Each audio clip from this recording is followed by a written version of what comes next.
kanya ikatlong State of the Nation address kahapon, ipinag-utos na ni Pangulong Bongbong Marcos ang pagpapatigil sa lahat ng pogo sa bansa. Nabanggit niya ring palalakasin pa raw ang ating depensa sa West Philippine Sea.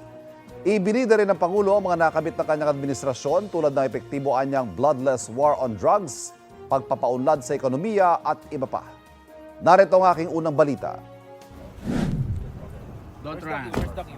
Ang karahasan at ang mga krimeng iniugnay sa mga Philippine Offshore Gaming Operator o POGO hindi na maaaring magpatuloy pa, ayon kay Pangulong Bongbong Marcos.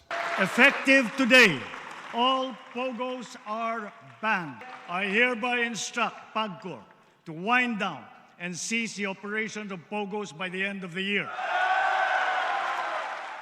Ang Labor Department, inatasang tulungan ng mga manggagawang mawawalan ng trabaho. Kailangan nang itigil ang panggulo nito sa ating lipunan at paglalapastangan sa ating bansa.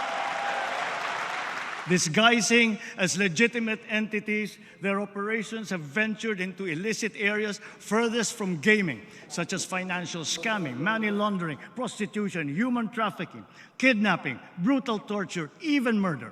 Umani rin ang masigabong palakpakan ng pahayag ni Pangulong Marcos tungkol sa West Philippine Sea. Ang West Philippine Sea ay hindi kathang-isip natin lamang. Ito ay atin.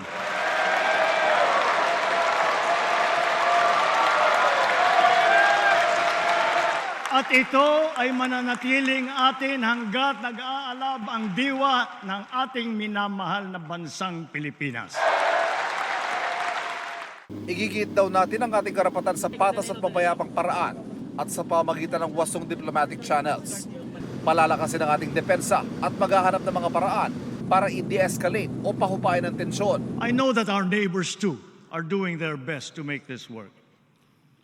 The Philippines cannot yield.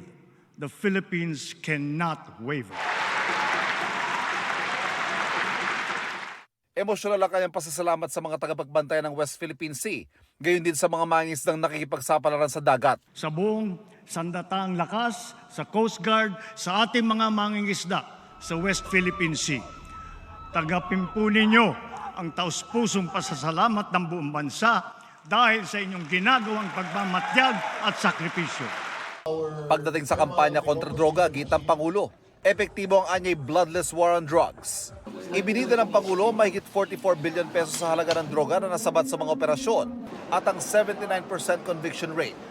Ipinagmalaki rin ng Pangulo ang iba't ibang nakamit ng administrasyon sa pagpapaunlad ng ekonomiya, paglikha ng trabaho, pagtugon sa El Nino at kalamidad, pangalaga sa mga OFW, pagpapalakas ng turismo, infrastruktura at iba pa.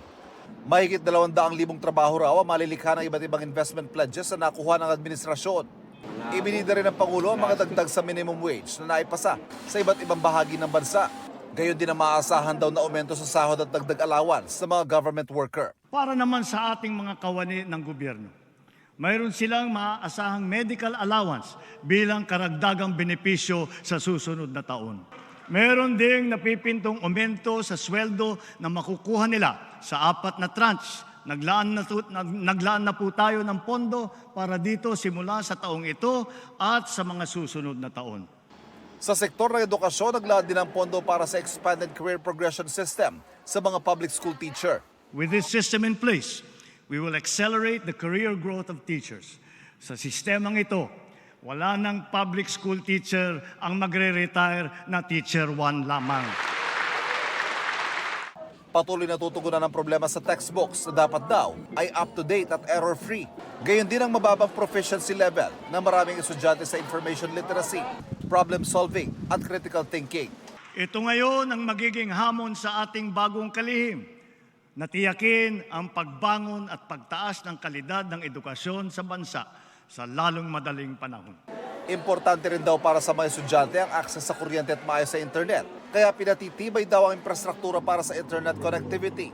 Lalo't batay sa datos ng 2022, nasa 20.6 million o 77% lang ng household sa Pilipinas ang connected. Kasabay ng pagpapalakas ng internet, ang pagpapalakas din sa cyber defense. Hindi rin daw titigil ang Pangulo sa pagtugon sa mataas na presyo ng bilihin, partikular ang presyo ng bigas na nasa 45 to 65 pesos per kilo pa rin.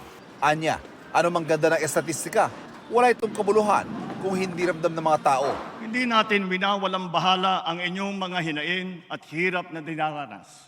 Mataas ang ani pero kulang pa rin daw kumpara sa konsumo ng mga Pilipino, kaya kailangan magangkat.